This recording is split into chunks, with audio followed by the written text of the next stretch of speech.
Students, this is CA Karishma Bansal from My Future Academy. अब चालू कर रहे हैं अपन ब्रांडिंग से। ब्रांडिंग मतलब अगर यहाँ पे सबसे इम्पॉर्टेंट डिसीजन जो एक मार्केटर को लेना है वो ये लेना है कि वो अपना प्रोडक्ट किस तरह से मार्केट में बेचना चाहता है। वो एक जनरल नाम के हिसाब से जनरली कि भाई टॉयलेट है, कोई भी पर्टिकुलर उसको ब्रांडिंग नहीं देना चाहता, कोई ब्रांड नेम नहीं देना चाहता, या वो उसको कोई एक ब्रांड नेम अटैच करना चाहता है जिसकी बेसिस पे वो हमेशा काम करेगा। तो ब्रांडिंग का डिसीजन बहुत ज़्यादा इंपॉर्टेंट होता है। ब्रांडिंग के डिसीजन के टाइम अपन को बहुत सारी चीज़ें देखनी पड़ती है कि ब्रांड का नाम क्या रखेंगे अपन लोग, उसका लोगो क्या रखेंगे, उसको अपन लोग ट्रेडमार्क लेंगे कि नहीं, बहुत सारी चीज़ें अपन को देखनी पड़ती है। एक बार अपन रीड कर देते हैं। One of the most important decisions that marketer has to take in the area of the product is the respect of branding. He has to decide whether the firm's product will be marketed under the brand name or a generic name. Generic name refers to the name of the whole class of product. ऐसा बोले generally कि भाई ये soap है, कोई भी ऐसा particular ऐसा नहीं कि हाँ मेरे को इस ब्रांड में करना है, भाई सोप की कैटेगरी में सिर्फ जेनरिक नेम के हिसाब से मुझे मेरे प्रोडक्ट को बेचना है या फिर हम लोगों को उसको अलग तरीके से बेचना है। देखो, we know that a camera is a lens surrounded by plastic or steel from all sides and having certain other features such as flash, gun or so on.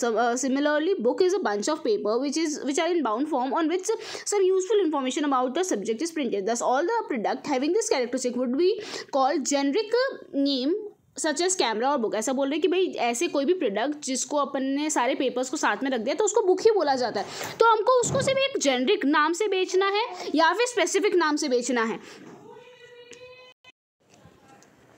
ठीक है। तो ऐसा बोल रहे हैं कि हम लोग अगर जेनरिक नाम से बेचते हैं ना तो प्रोडक्ट को बेचना थोड़ा डिफिकल्ट हो जाता है, क्योंकि सोप तो यार बहुत सारे हैं, पर एक प्रोडक्ट का जब ब्रांडिंग के बेसिस पे अपन उस प्रोडक्ट को बेचते हैं तो उसको बहुत ईजी हो जाता है बेचना। देखो, जब अपन अपने प्रोडक्ट को कोई नाम या फिर कोई सिंबल असाइन करते हैं तो उसको हम ब्रांडिंग बोलते हैं। अब ब्रांडिंग के रिलेटेड कुछ टर्म्स है जिसको अपन लोगों को पढ़ना है। सबसे पहले ब्रांड मतलब कोई भी नेम, कोई भी साइन, कोई भी सिंबल, कोई भी डिज़ाइन या कॉम्बिनेशन जब अपन यूज़ करते हैं अपने प्रोडक्ट को आइडेंटिफाई करवाने के लिए, ताकि अपन खुद दूसरे सेलर से खुद के प्रोडक्ट को क्या कर सके, डिफ्रेंशिएट कर सके, तो इसको हम लोग क्या बोलते हैं, ब्रांड बोलते हैं।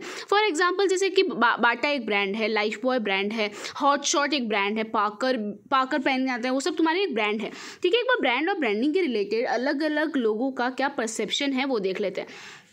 Branding is creating a corporate brand identity for a customer and getting the brand identity imprinted on the minds of the customer, and this require brand positioning and brand management। देखो, branding मतलब कि आपका जो corporate है ना उसके related जो identity है वो कस्टमर के दिमाग में फिट करवानी है। अब कस्टमर के दिमाग में फिट करवाने के लिए आप अपनी ब्रांडिंग इतनी स्ट्रॉन्ग करते हैं कि कस्टमर के दिमाग में वो नाम बैठ जाता है। A brand today is an entity that offers a set of value exchange measures between what the owner market seeks and the price he is willing to pay for। देखो, ऐसा बोल रहे हैं कि ब्रांडिंग आज के टाइम पे एक ऐसी एंटिटी है, एक ऐसी चीज़ है जिसके द्वारा अपन लोग कुछ चीज़ें एक्सचेंज करते हैं। ब्रांड सामने वालों को अश्योरिटी देता है कि ये प्रोडक्ट भाई नामी प्रोडक्ट है, अच्छा प्रोडक्ट है, ठीक है। A product is sometimes made in a factory. A brand is something that is bought by the customer. Product वो चीज़ है जो भाई मैन्युफैक्चरर अपनी फैक्ट्री में बनाता है, जबकि ब्रांड वो चीज़ है जो कस्टमर बाय करता है। कस्टमर प्रोडक्ट के बेसिस पे नहीं, कस्टमर ब्रांडिंग के बेसिस पे प्रोडक्ट बाय करता है। A product can be copied by competitor, a brand is unique. Product को तो कोई भी कॉपी कर सकता है बट ब्रांड को कॉपी करना पॉसिबल नहीं है। Your brand powers lies in dominance. It is better to have 50% of market instead of 10% of 5 market। ऐसा बोल रहे हैं। अपन को है ना जो ब्रांड है ना, ब्रांड अपन का पावरफुल होना चाहिए। अपन लोग अलग अलग जगह 10% का शेयर करें, इससे अच्छा एक ही मार्केट में ब्रांड क्रिएट करके उसका 50% शेयर पूरा का पूरा अपने नाम कर ले। Your brand image is primary emotional construct. ऐसा बोल रहे हैं ब्रांड इमेज है ना एक इमोशन से रिलेटेड होता है। कभी कभी इमोशन, हमेशा पर्सन के जो इमोशंस होते हैं ना वो किसी पर्टिकुलर ब्रांड से अटैच हो जाते हैं। जैसे बहुत सारे लोग हैं जो ज़ारा से इतने ज़्यादा अटैच है वो लोग दूसरे प्रोडक्ट खरीदना ही नहीं चाहते। तो ऐसा बोल रहे हैं कि ब्रांडिंग एक इमोशन का पार्ट बन जाता है जो आपको प्रोडक्ट को सेल करने में बहुत ज़्यादा हेल्प करवाता है। आया समझ? आते हैं सेकेंड ब्रांड नेम पे। ब्रांड नेम मतलब कि भाई ब्रांड का पार्ट है, आप अपने ब्रांड को किस नाम से बुलाना चाहते हैं, लोग उसको किस नाम से जानेंगे।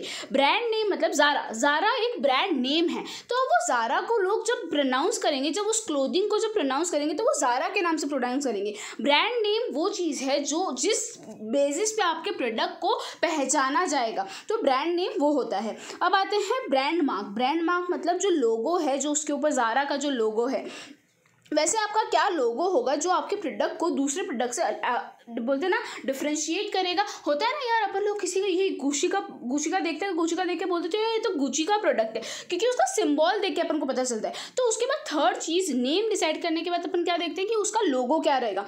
फोर्थ है ट्रेडमार्क। ट्रेडमार्क मतलब जब अपन अपने ब्रांड को रजिस्टर करवाते हैं और अश्योर कर देते हैं कि ये ब्रांड नेम अब कोई और नहीं ले सकता, जब उसको एक लीगल स्टेटस मिल जाता है तो उसको अपन ट्रेडमार्क बोलते हैं।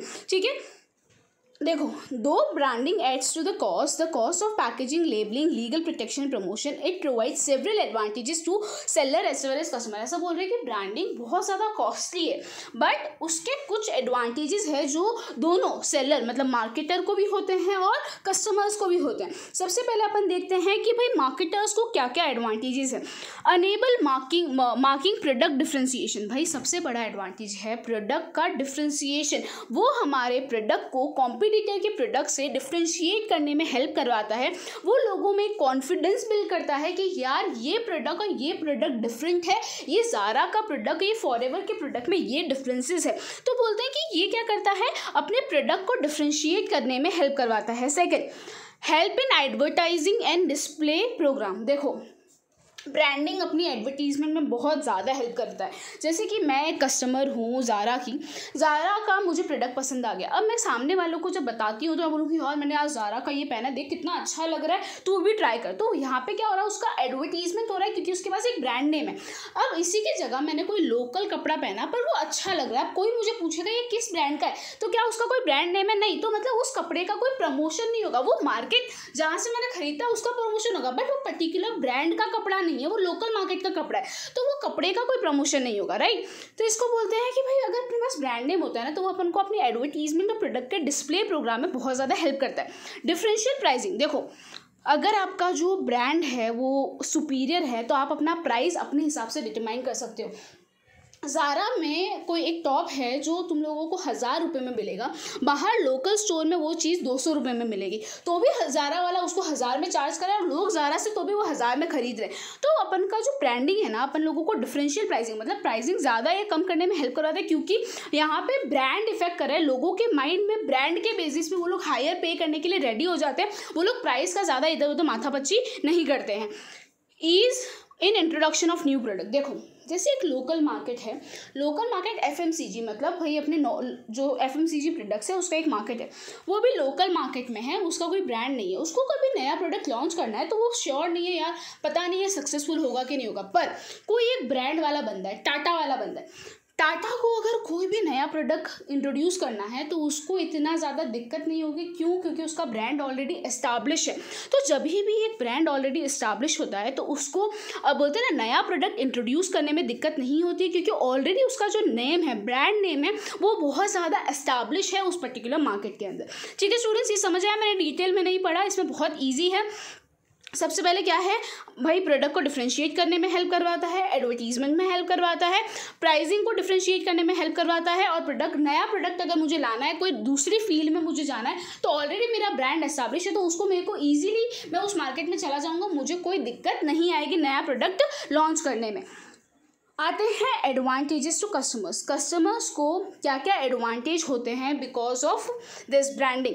Helps in product identification. देखो, ब्रांडिंग अपन को अपने प्रोडक्ट को आइडेंटिफाई करने में हेल्प करवाता है।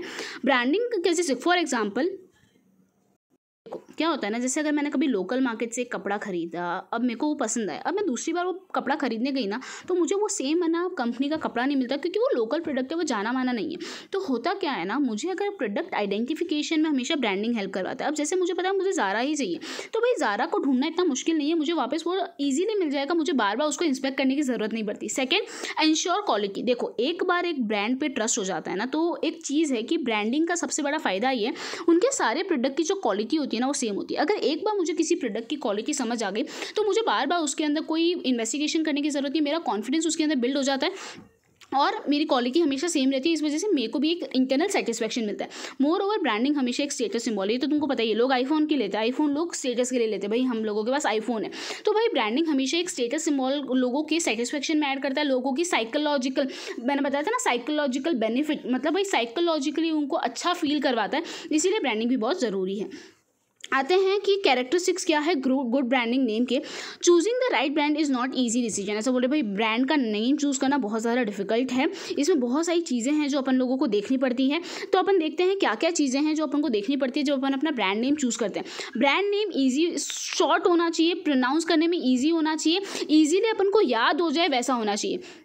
ब्रांड का जो नेम है ना वो प्रोडक्ट के बेनिफिट्स और क्वालिटीज़ को हाईलाइट करना चाहिए। ब्रांड को ये सजेस्ट, मतलब बोलते हैं ना ज़ारा का नाम लेती है, ऐसा होता है यार ज़ारा के तो वन पीस कितने अच्छे हैं, ज़ारा के तो जीन्स कितनी अच्छी है। तो बोलते हैं ब्रांड हमेशा ब्रांड का नाम लेते ही वो प्रोडक्ट के बेनिफिट्स और क्वालिटी को सजेस्ट करे, उस तरह का वो प्रोडक्ट होना चाहिए। अब brand name should B distinctive, मतलब ब्रांड का नेम अलग होना चाहिए, ऐसे सेम सिमिलर टाइप का नहीं होना चाहिए दूसरे ब्रांड के साथ, वरना लोग कंफ्यूज हो जाएंगे। Brand name should be adaptable to packing और labelling requirement to different advertising media and to different languages. ऐसा बोल रहे हैं ब्रांड नेम है ना अडेप्टेबल होना चाहिए, पैकिंग और लेबलिंग रिक्वायरमेंट के हिसाब से होना चाहिए, और वो ईजिली बोलते हैं ना अपन लोग उसको अलग अलग लैंग्वेज में भी बता सके, उस तरह से लोग सब समझ सके वैसा होना चाहिए। Brand name should be sufficiently versatile to accommodate new product which are added to. ऐसा बोल रहे कि भाई जैसे ना ब्रांड नेम जो हो ना वो ऐसा होना चाहिए कि अगर मुझे उस पर्टिकुलर फील्ड में दूसरा कुछ प्रोडक्ट लाना है, जैसे ज़ारा मतलब ये नहीं कि सिर्फ क्लोथिंग, ज़ारा वाले दूसरे फील्ड में भी जा सकते हैं क्योंकि ज़ारा का नाम ऐसा है। पर अगर मैगी वाले हैं, क्या मैगी वाले कोलगेट में जा सकते हैं? नहीं, क्योंकि भाई उन लोगों ने प्रोडक्ट का नाम ब्रांड ही ऐसा चूज़ किया। तो ब्रांड नेम ऐसा चूज़ करो जो वर्सेटाइल हो, जो हम लोग दूसरी जगह भी उसमें अपन अपना क्या कर सके, जा सके। ऐसा नहीं हो कि भाई दूसरे अगर प्रोडक्ट में जाना पड़े तो हमको ब्रांड का नेम ही चेंज करना पड़ेगा। तो फ़ायदा ही क्या हुआ? ब्रांड का सबसे बड़ा एडवांटेज ही तो ये है कि नया प्रोडक्ट लाते टाइम अपन को टेंशन नहीं होती क्योंकि ब्रांड ऑलरेडी एस्टैब्लिश होती है। It should be capable of being registered. Brand name ऐसा होना चाहिए जो लीगल हो, आपने किसी और का नाम नहीं चुराया हो। Chooser name should be have staying power, it should not get out of the date. ऐसा बोल रहे भाई उसका बोलते हैं ना स्टेइंग पावर होना चाहिए। ऐसा नहीं कि आपका brand name out of date हो जाए, उसका एक बोलते हैं ना सस्टेन वाला पीरियड होना चाहिए। ठीक है स्टूडेंट्स, यहाँ पे अपन लोगों को ये सारी चीज़ें ध्यान रखनी है अपना ब्रांड का नेम चूज़ करते टाइम। यहाँ पे ये अपना ब्रांडिंग वाला पार्ट खत्म हुआ। नेक्स्ट लेक्चर में अपन पैकेजिंग करेंगे।